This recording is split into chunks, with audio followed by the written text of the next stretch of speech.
Meh. Rivals of Aether, story mode, Craig. Let's go. Craig's life is slow and meditative. His people, the Wall Builders, devote their entire lives to maintaining the Great Rock Wall. They alone wield the power to manipulate great masses of stone. Most Wall Builders are born on the wall and will circle the whole Aetherian forest 3 times during their lifetimes, never setting foot on the ground below. But don't worry, there's Zetterburn to help us. Zetterburn is pretty hot, not gonna lie.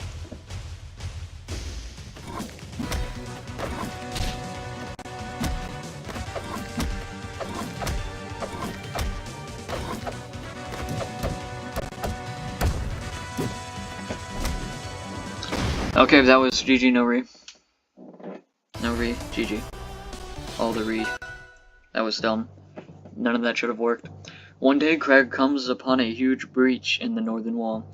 He has never seen such destruction, for he fears that what threat might have entered the forest. Poor forest. I think it's them dirty illegals. I don't know. I was gonna come up with something, but then I decided not to.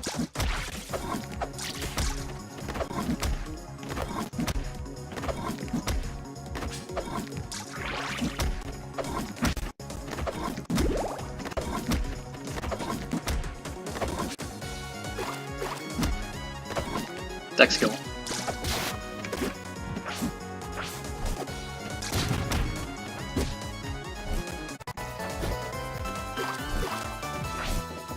Okay, Orkane, I need you to do me a favor.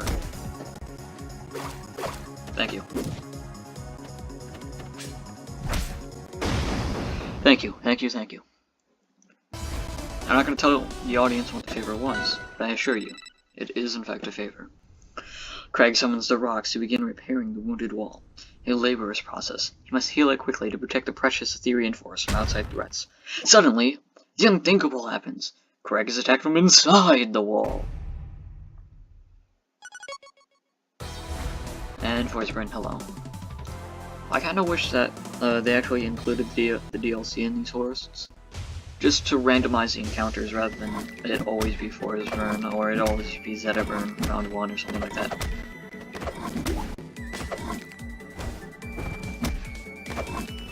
This is riveting gameplay.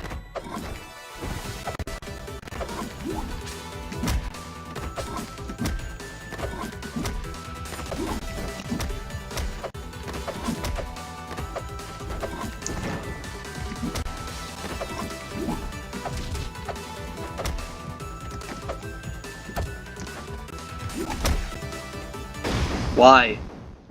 Why was that like that? Why is that all I had to do? It was fun, but it was dumb. Craig's rock-bound mind can barely process what he sees. The Great Wall was made to protect the treetop dwellers, but now one of them is mounting an assault from within. Egads. Maybe they were paid. Hi, Raster. Lap.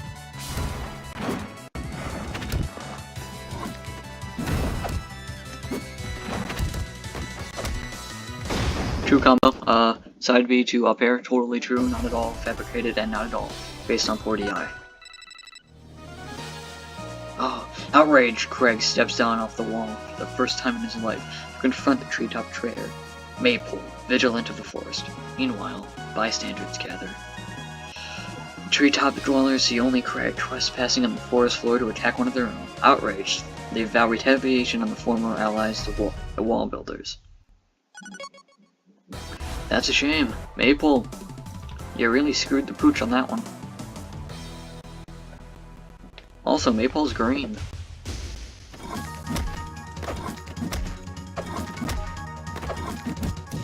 Oh, he ducked.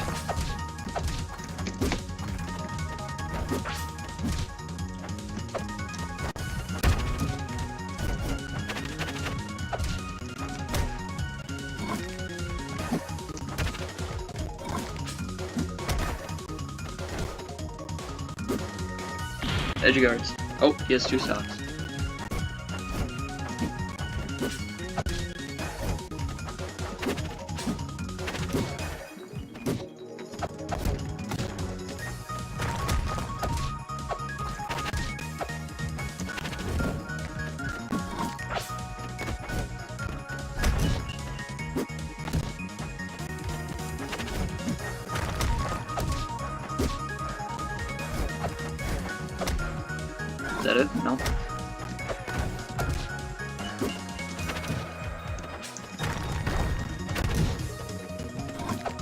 edge guards don't look like that.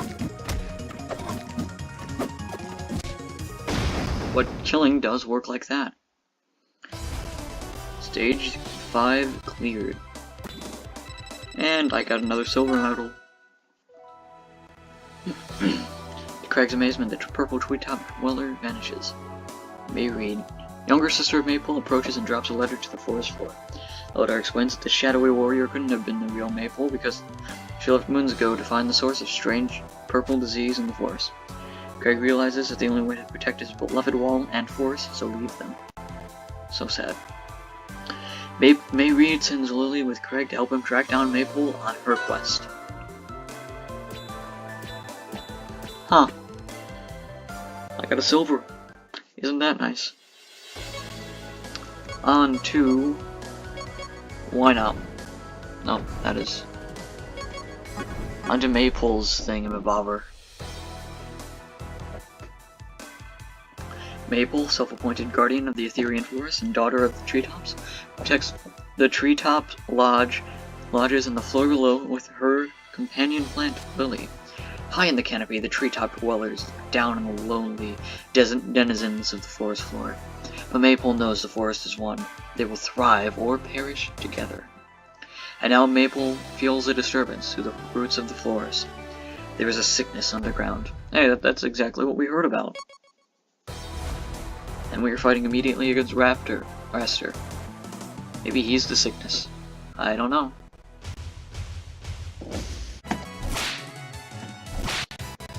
That's how you kill. Got it. Just hope you get lucky. Okay, silver. That's fine. Maple and Lily soon discover that the forest is infested with a mysterious purple shadow. Wherever the shadows touch, the plants turn twisted and ugly. Huh. And let's see if grass beats fire.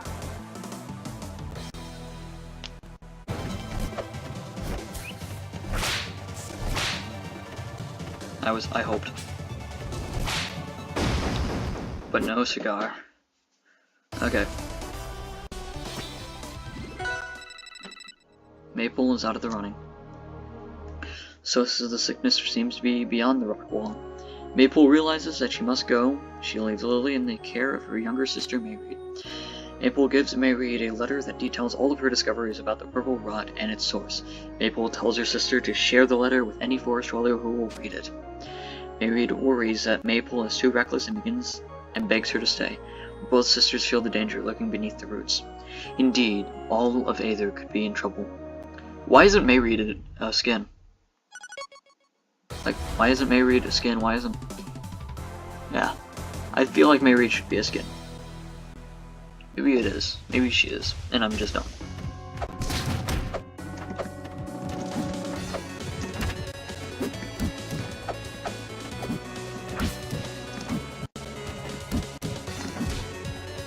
I'm learning.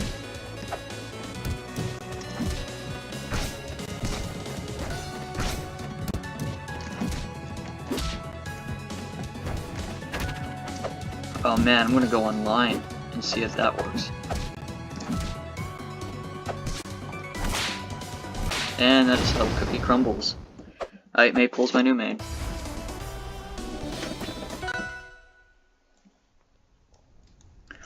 Maple crosses the continent scouting and searching, following the sickness within the earth.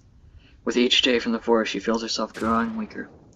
In her journey, she comes upon an enclave under siege. When she creeps in closer to investigate, she discovers a fire guard attacking the Smoke Clan's hideout.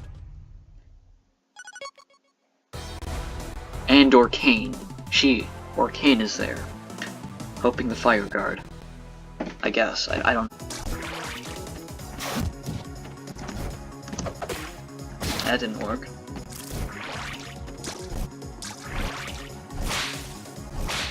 That did. Just, if you use the C-stick enough times, it'll work, let me tell you. And finally, Forsburn appears in a whirlwind of smoke. Seeing his adopted home under attack, he mistakes Maple for one of the assailants. In the same moment, Maple witnesses Forsburn's smoke sorcery and presumes him to be the lead, with the twisting shadows infesting the forest. They both leap into attack. but it's time to settle this once and for all to find out who would win in a death battle. Forsburn versus Maple.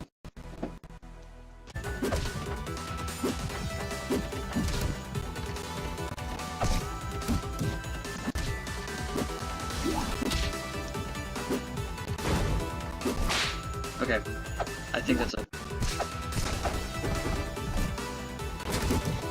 That's not it.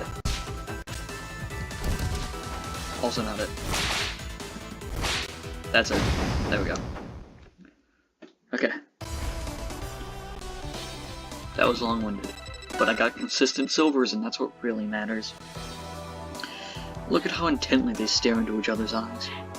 Maypole demands to know what roles Forsburn plays in the shadowy sickness. Taken aback, Forsburn explains his own encounter with the mysterious purple shadow and disappearance of his brother. Maypole demands to know what role Forsburn plays in the shadowy sickness. Taken aback, Forsburn explains his own encounter with the mysterious purple shadow and the disappearance of his brother. Maypole and Forsburn conclude that the danger lies to the west. They set off together to find the source of the strange menace to Aether. Aww, friendship is magic. And consistent circle. We back, Mac. Time for Forsburn, Mac. Okay. Forsburn. Forsburn returns home from a diplomatic mission to find his father, Emperor Renburn, slain. A knife identical to Forsburn's dagger is buried deep in the Emperor's chest. Emperor Renburn, loyal spy and illegitimate son. Forsburn has long distrusted his father. Oh, Emperor Renburn's possessive. Something. Forsburn has long distrusted his father's fire council. Now, all too late, he discovers their treacherous goal. Forsburn flees the scene and seeks refuge in the maze of aqueducts underneath the fire capital. Aqueducts or Kane, I like it. Okay, that was kind of a combination thing that they did. Let's see if I remember how to play Forsburn. Okay. Got it. Tech skill. Tech skill.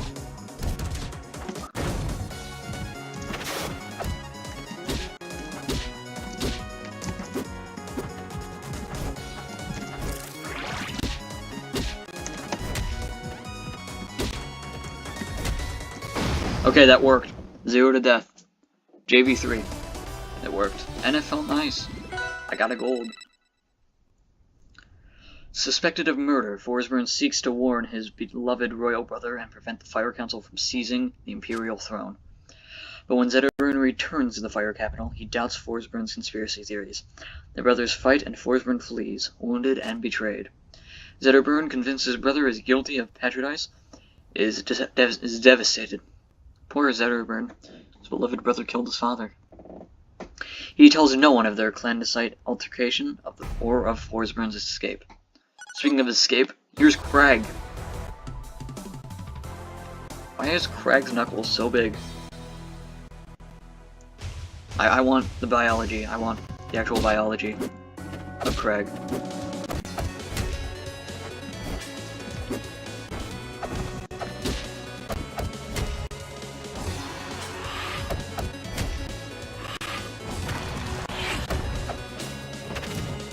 Oh no, he learned.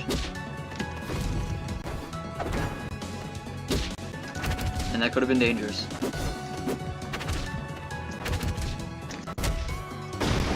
Okay. Forsburn feels really nice now. And that's also another gold. Nice.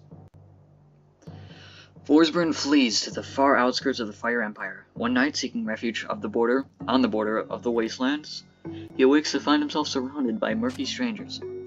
By the way, that scar on his left eye, I'm pretty sure that's from Zetterburn.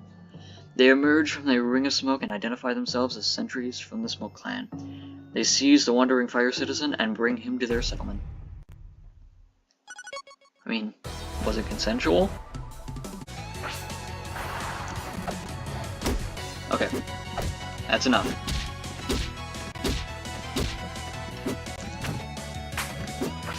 See, those dash attacks, only 1000 IQ people can use those. Only 1000 IQ.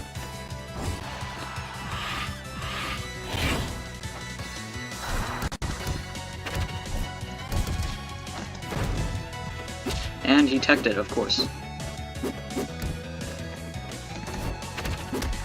But he didn't tech that. So if Raster can use smash attacks in air, why can't he tech in air? Yeah, I think it's just kind of unfair, and kind of inconsistent, you know? And it's a Puma, Black Panther. Clayan, chief of Smoke Clan. You think Clayan?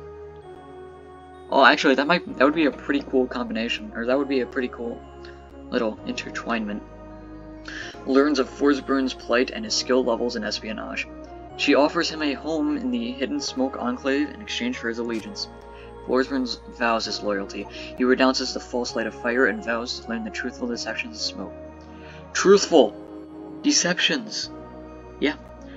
He is given a great cloak of secrecy and a new identity. Forsbum. And, you know, I mean, Maple kinda looks like a stealthy person. Dang it, that was supposed to be sick read. Don't worry, a stray back here will be my sick read. Okay, that's stage 4. Probably a silver. No, ooh, ouch. Before long, Forsburn hears about news from the fire capital. Zetterburn has disappeared. Despite his loyalty to the Smoke Clan, Forsburn decides he must find his brother. Donning a battle mask in the Smoke Clan, Forsburn uses a smoke portal to return to the fire capital. When he arrives, however, he is greeted by a familiar figure. Zetterburn! Purple Zetterburn. Oh, come on. Come on. Come on. Don't taunt. Dude, come on. Zetterburn, come on. That was kinda bullshit. You know, it's really hard to give commentary when you're playing a fight.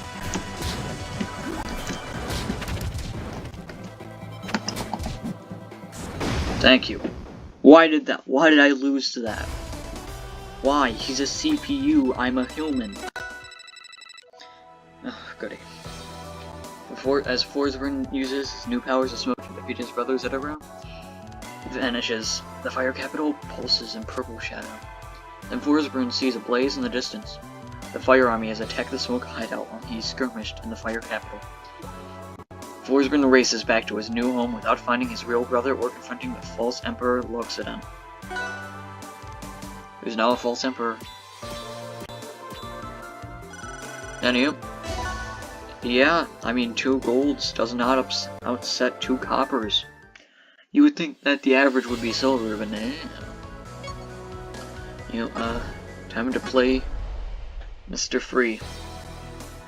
Hey, there's a little bull, there's a bird, there's a dog? Zetterburn and his loyal legion returns to the fire capital after oops. Okay, I didn't want to read the last part anyways. However, their triumphant return is met not by laurels and celebrations, but by black banners and dirges. Fire capital is in deep mourning. Little do they know, it's actually nighttime. Hello, Maple. Syrup. Aha. Oh, actually, that makes a lot of sense.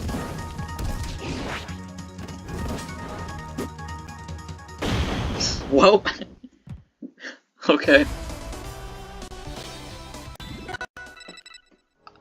Okay. Zetterburn discovers that his father, Emperor Renburn, has been assassinated with a famous dagger of an inconceivable suspect, Forsburn, Zetterburn's beloved brother. Meanwhile, Minister of Trade Loxodon is to be crowned the new emperor. File Council convinces a distraught Zetterburn that this was his father's wish. I don't know about that. Zetterburn, a loyal citizen of Fire, accepts his council's will. He pledges his loyalty to Emperor Loxodon and vows revenge upon the traitorous Forsburn. I don't know. Raster. Okay, the Era Armada versus the Fire Legion versus the Forest versus Orcane. Seems fun.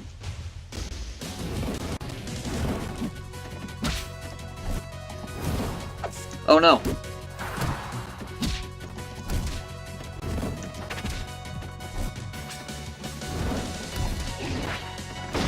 Okay, I hate how that just works. I hate that so much, because it seems to me like that's kind of bullshit.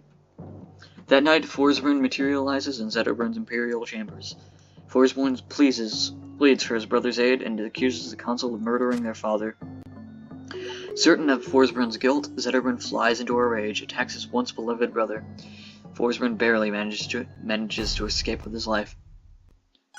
So what if we lose this one?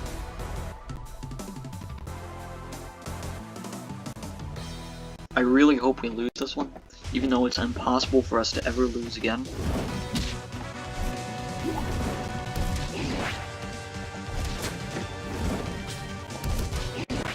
And that's it. Easy peasy.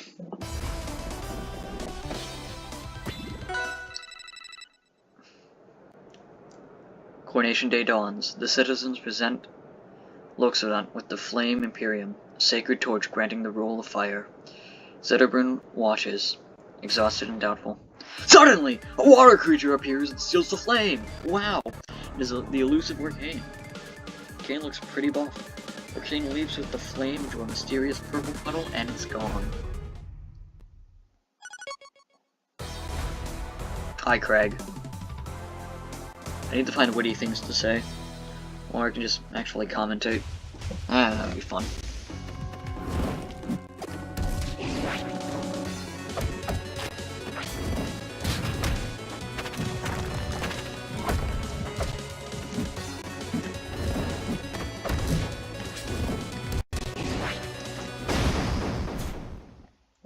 Okay, that works. Another gold. The Fire Council orders Zetterburn to retrieve the flame. Ever loyal, the Fire General unleashes a maelstrom on Merchant Port, the home of Orcane.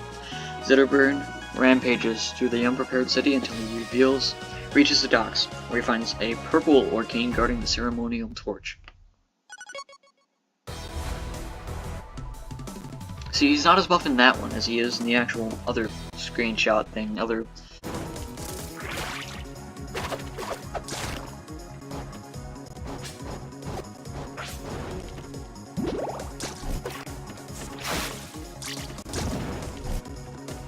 Oh my god, just let me spam F smash. Thank you, Jesus. Well, I didn't get beaten this time. That's a improvement. So watch as I get a silver, I get a silver.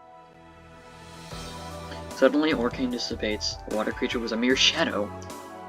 Beset with doubt, his instincts ablaze. Zetterburn's eyes fall on a purple glow of smoke on the western horizon. Watch, come on. Come on, come on, come on. Oh, I was hoping for silver. But hey, I got a gold. That is one ugly frog thing. The board members of the Water Trading Company are furious that the Air Armada has destroyed their flagship and constantly pillages their trade routes. They hatch a plan to infiltrate the Air Armada and bring it down once and for all. However, there is only one creature in the merchant port that can breach Armada defenses, Orcane. An elusive trickster, Orcane steals from the WTC and gives to the underpaid company workers. However, the chairman announces that they will bargain with the notorious thief. That is very polite of them.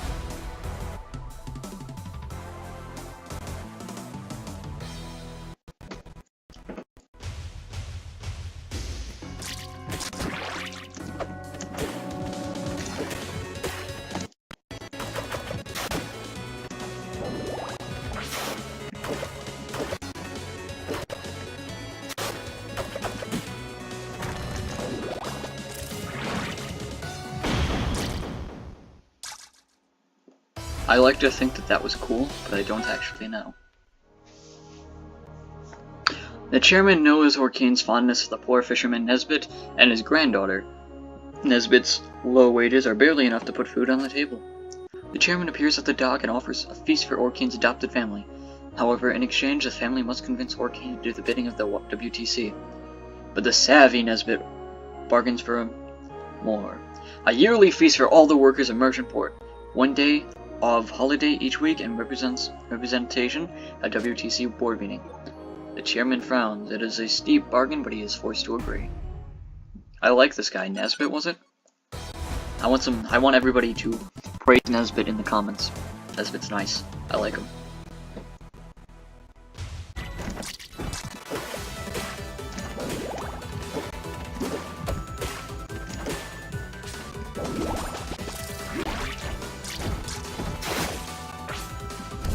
Oh, you parried that. That's a shame.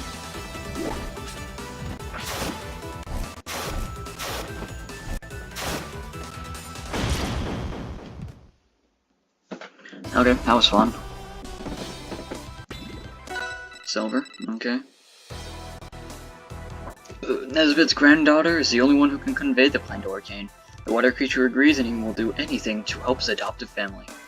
Using his mysterious water powers to sneak into the Armada through an unguarded sink, Arcane sniffs his way through the airship, sneaking the WTC's stolen goods.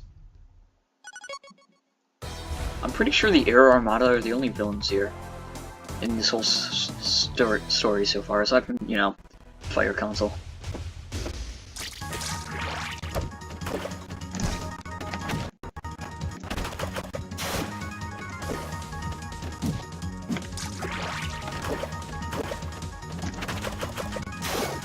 Oh.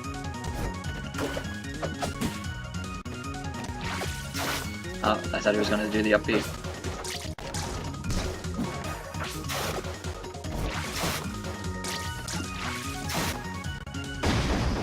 He did die, however.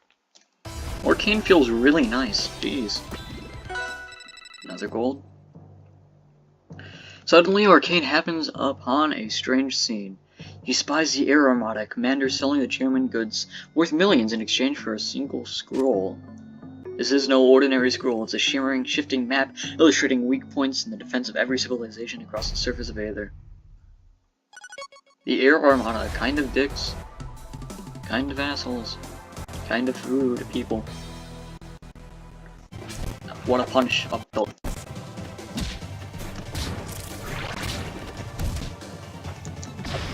Okay. Love you, Zetaburn. You thought. Arcane's up air is like Ivysaur's up air in Brawl, and I like that. Distracted by this newfound intrigue, Arcane is startled by the appearance of Raster and Bradshaw. The two Armada wingmen are amazed to find a water dweller inside the Armada. Raster, ever the hothead, shoves his wingman to the side and challenges the water creature to close quarters combat. Which means this one isn't a purple one. This one's the actual real deal. I like it.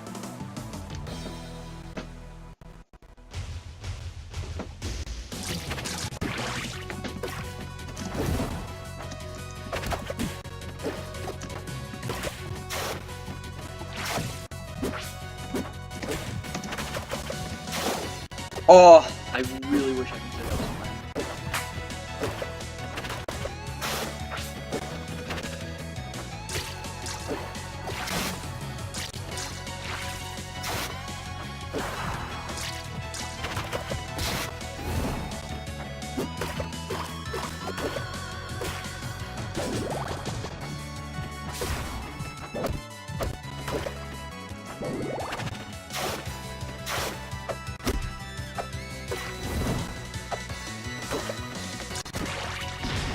That's a dead Raster.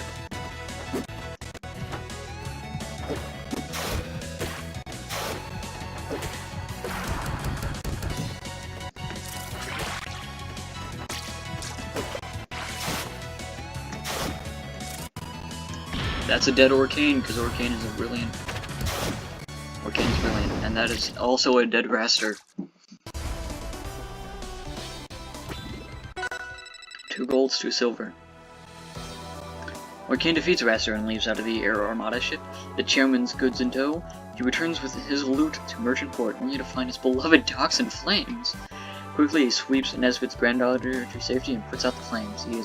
He learns that Merchant Point was attacked by a mad fire general on a senseless rampage. Arcane sniffs out the trail of the fire creature and follows it west, leaving his home in the water once again. That's depressing. Arcane is really nice. I like Arcane. Round of applause for O'Kane and Nisbet. On to the Aero Armada storyline, otherwise known as Raster. Raster and Bradshaw are top wingmen in the Aero Armada, an elite aerial military that reaches above the whole Aetherian continent. The Aero Armada pillages merchant transports, and harasses unguarded fire outposts. Raster alone among the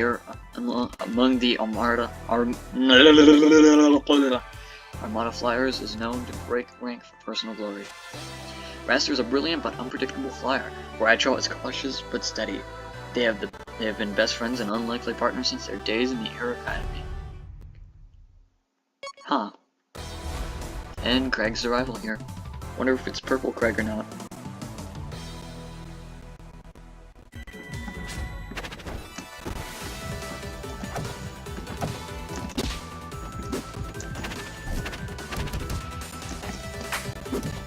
Raster surprisingly kind of reminds me of Falco.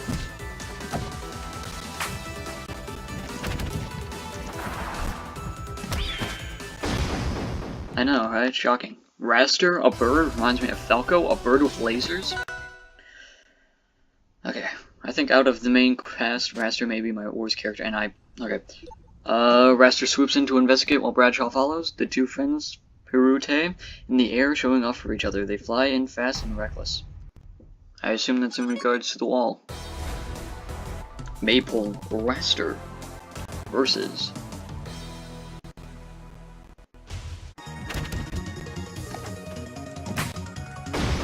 round of applause for Maypole for an astonishingly well match.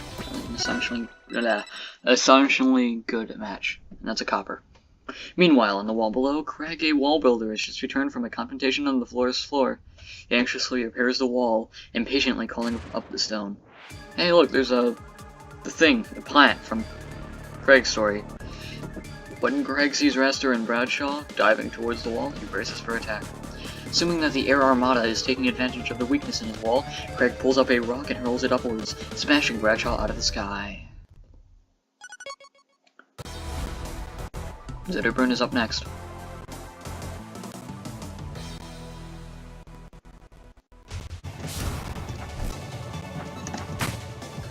Fuck you.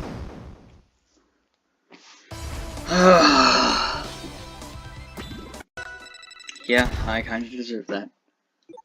And Bradshaw slams on the unforgiving rock of the wall. What a story. Hi, O'Kane, I'm going to beat you.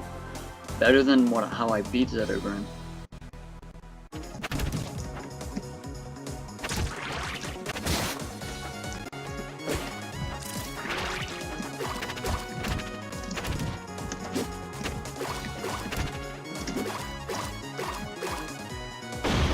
I did it.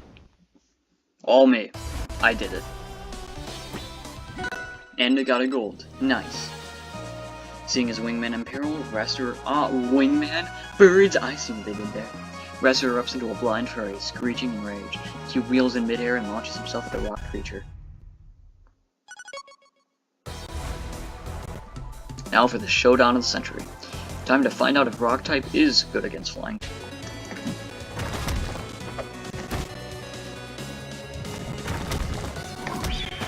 There we go. There we go. Raster is easily my worst character in this game, aside from the DLC.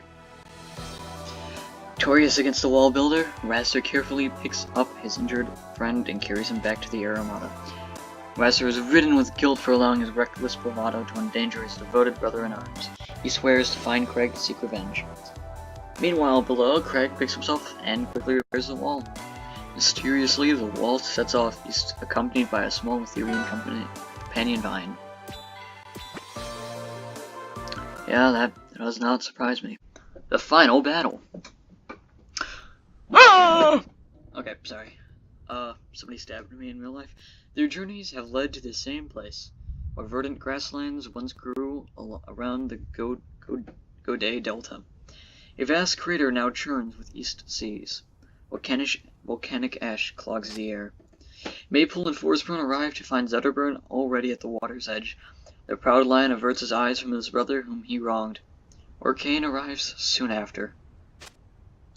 Crag appears next, reunited Maypole with her companion plant, Lily. Ras arrives just moments later after having tracked down to take revenge for Bradshaw's injury. Suddenly, the earth shivers and the water seethes with oily strands of shadow. The sea pulses purple and a vast stone arises from the depths of a raging whirlpool.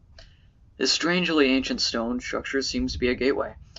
Through this portal, the rival warriors glimpse a vast abyss that plunges deep below the surface of Aether. This must be the source of Maypole's underground rot and the imperial shadow imposters. Our warriors put their rivalries aside. They know what they must do. Fight the thing. I'm digging Arcane.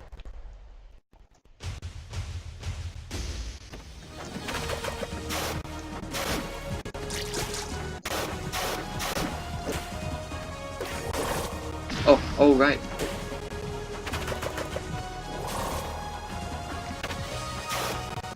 Oh, dude! The fighters are the ones that you're not using are in the background.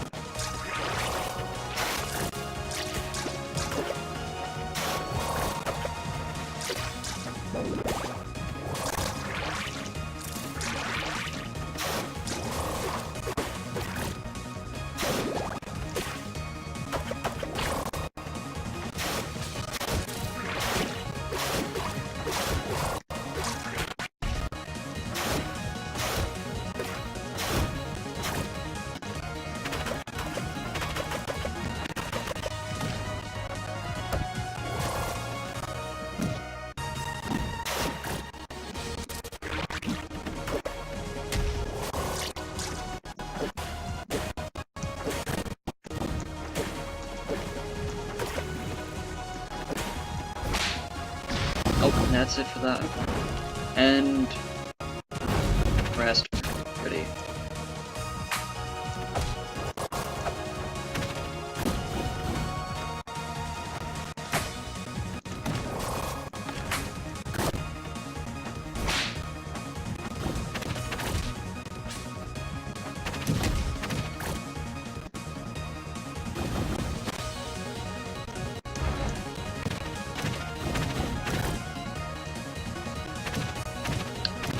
Oh, hey, there's a health bar on the bottom and below on the stage.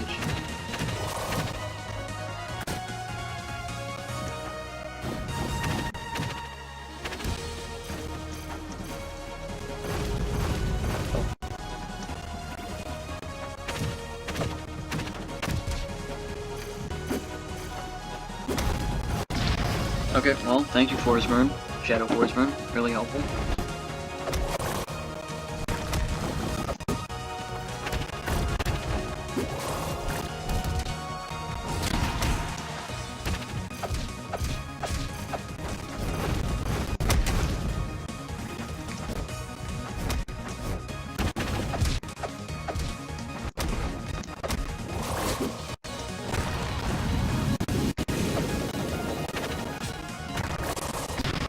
What? Okay.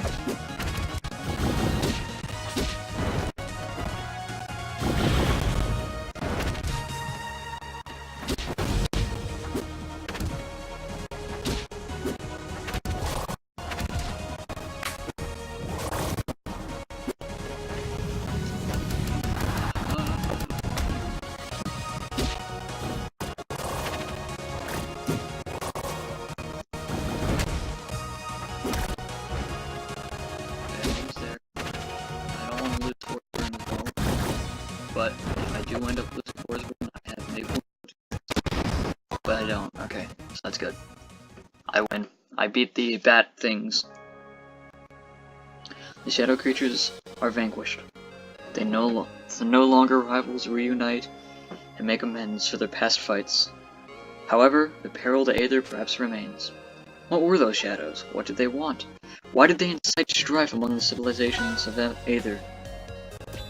Okay, but it doesn't change the fact that Raster's still a dick, so. 30 minutes, just under. Huh. Oh, this is credits.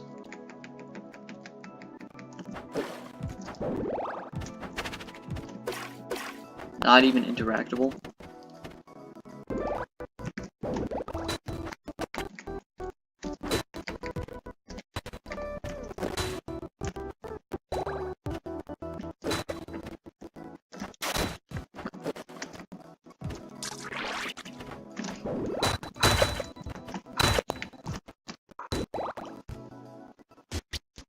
Oh, that's it.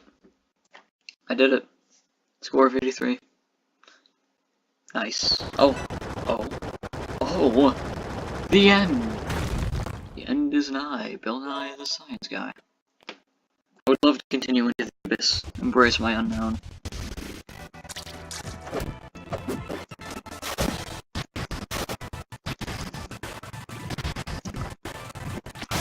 Hey look, it's Atelius, and Epsa. So is there individual lore?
Level up.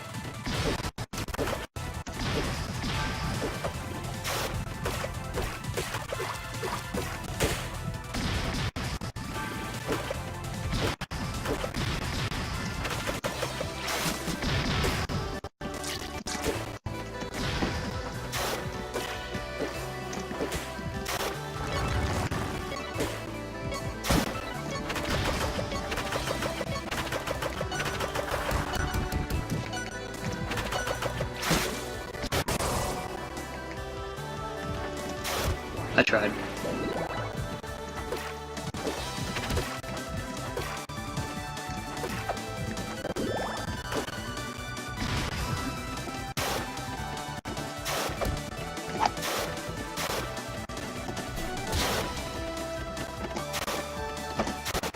Thank you, Jesus.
I don't think I've ever seen Orcane Pepsicle.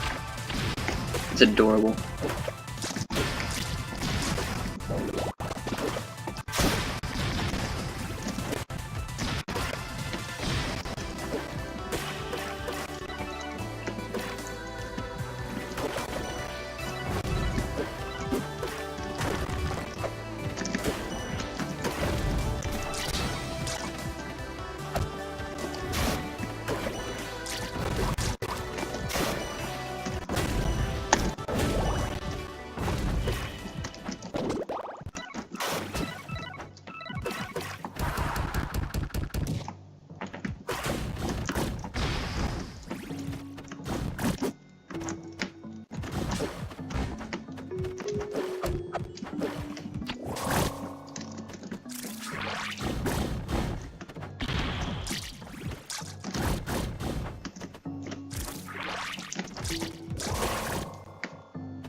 Dang it.